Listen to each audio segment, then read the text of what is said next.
होता है नहीं, ये नहीं होता। दुल्हन घर में होती है, दूल्हा घर में आम होता है। काफी सारा अपना रजिस्टर तैयार करते हैं, मुहर्रम मालूम कर लेते हैं, गवाहों का नाम नोट कर लेते हैं और गवाहों को लेकर के अंदर जाते हैं दुल्हन के पास।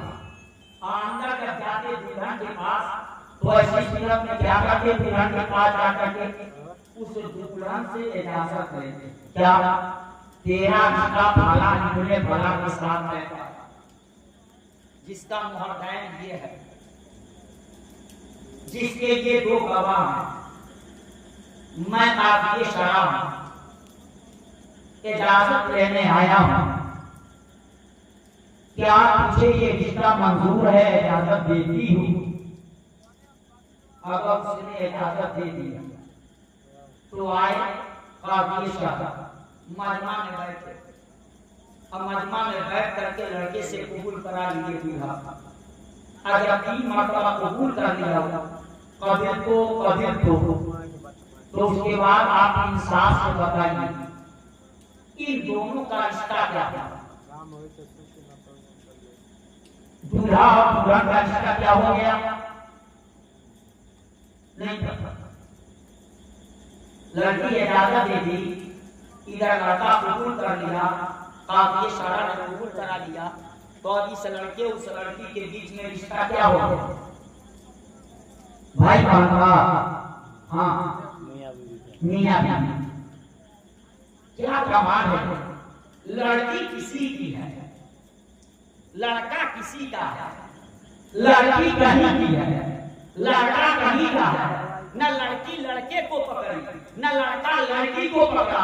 मगर क्या बात है कि इतना मजबूत रिश्ता हो गया कि ये शौहर बन गया, वो बीवी बन गई। ऐसा मजबूत रिश्ता जिसको लोहे की तलवार से नहीं काटा जा सकता। अगर उस रिश्ते को काट सकते हैं तो सिर्फ अपने ध्यान से काट सकते हैं। मुसलमानों, लड़की किसी की थी, लड़का किसी का था, ये दोनों आपस में मिले नहीं, एक दूसरे का दामन पकड़े नहीं, मगर इतना मजबूत रिश्ता कैसे हो गया? इसलिए कि लड़की ने इजाजत दिया। उसका इजाजत देने का मतलब यह है कि मैं अपने आप को उसके हवाले करती हूँ, और इसके कबूल करने का मतलब हुआ कि मैंने उसको कबूल कर लिया, उसने हवाले दिया, मैंने कबूल कर लिया, वो बीवी बन गई, मैं उसका शौहर बन गया। तो तीनों के तीन कहते हैं, कोई बन गए वो ही, कहीं से कहे कि मैं कोई तीन का गरीब हूँ, तो मेरे हवाले कर दिया और मैंने उसको कबूल कर लिया, उसके में उसका तीन हो गया, हो गया गरीब।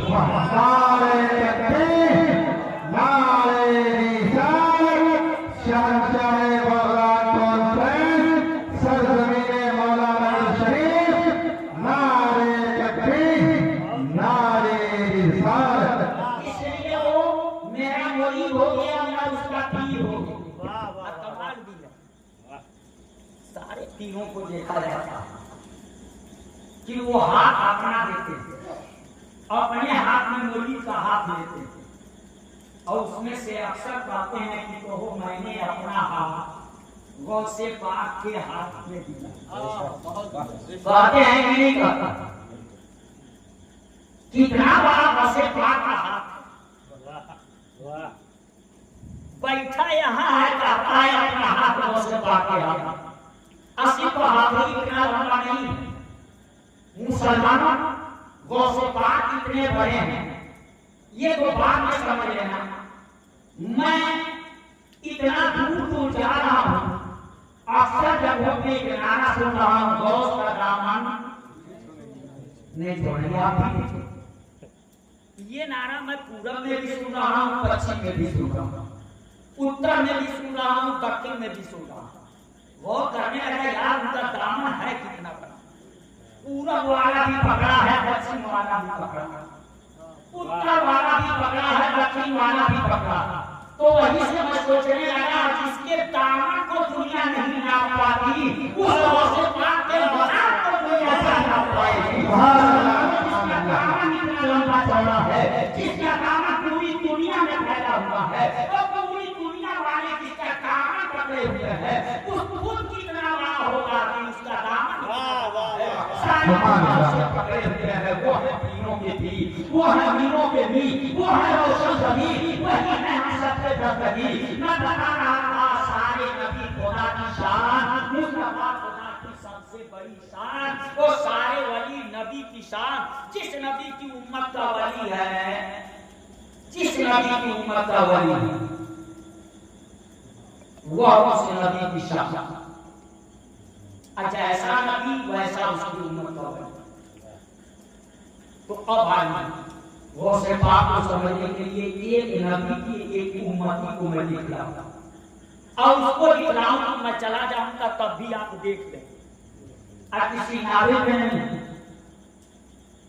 पाकिस्तान आंचल में नहीं, किसी उपन्यास में नहीं, कुरान में नहीं, वो बयान करके मैं आपसे उत्तर हो रहा हूं। कुरान मुकद्दस के अंदर एक नबी बड़ी शान के थे, मगर कोई नबी की ना हो शान की हो। मेरे नबी जैसा नहीं होगा और रसूल आज़म जैसा तो नहीं होगा। बड़ी शान के नबी को हज़रत सुलेमान अलैहिस्सलाम, उनकी हुकूमत चलियों पर थी, जिन्नों इंस पर थी, हवाओं पर थी। अब कितनी लंबी चौड़ी उनकी हुकूमत थी ये नहीं गिनाऊंगा, बस ये समझो इस सब पे हुकूमत।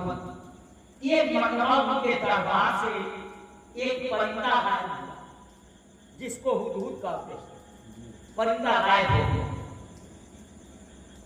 इन्होंने कहा आने दो से, मैं उसकी खबर लेता हूं। वो परिंदा हुदहुद जिसे कहते थे, वो परिंदा आया, उसकी खबर ली जाती। उससे पहले उस परिंदे ने कहा आप नबी हैं। मैं एक ऐसे मुल्क में गया था जिस मुल्क में एक औरत हुकूमत करती थी, मलेका वो हुकूमत करती थी, मगर वो औरत सूरज को पूजती है, आग की परस्तिश करती है। आप नबी हैं तो आपकी जिम्मेदारी है उसको एक खुदा की दावत दीजिए, उसको दीन की तरफ बुलाइए। इतना जब परिंदे ने कहा तो उस वक्त सुलेमान अलैहिस्सलाम ने उस मलिका के नाम एक खत लिखा और उस खत में एक खुदा की तरफ बुलाया, उसको दीन की दावत दी और ये कहा अगर ये कबूल हो तो ठीक, और अगर नहीं कबूल है तो लड़ने को तैयार हो जाओ, तब जंग की आएगी। मुसलमानों ये खत जब उस मलिका के पास पहुंचा तो वो मलिका खत पढ़ी और पढ़ने के बाद तुरंत अपने काबीना की मीटिंग बुलाई, अपने वज़ीरों को बुलाया, मंत्रियों को बुलाया, सरदारों को बुलाया, अपने कमांडरों को बुलाया, सिपहसालार को बुलाया, फौजियों को बुलाया और बुला करके खत को रखा और कहा बताओ तुम लोग क्या राय देते हो। इस तरह का खत आया। उसके सिपहसालारों ने कहा, कमांडरों ने कहा, वज़ीरों ने कहा, उसके मंत्रियों और सरदारों ने कहा डरने की कोई जरूरत नहीं, हम मुकाबला जंग लड़ेंगे, हम मुकाबला करेंगे।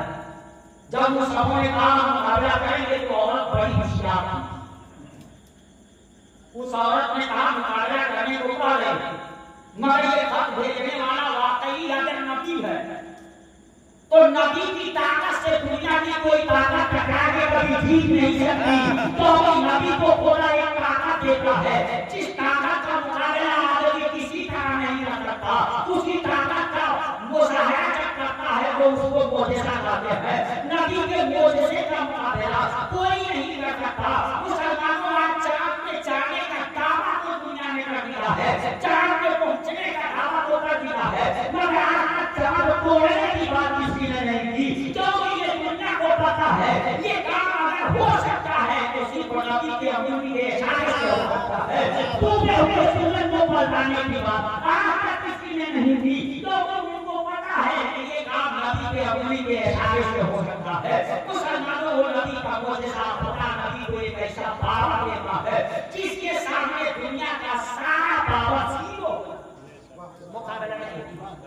उस औरत ने कहा तुम लोगों ने कहा तो दिया कि मुकाबला करें, मगर वाकई अगर वो नबी है तो नबी से मुकाबला करके देश नहीं पाओगे। हाँ लड़ोगे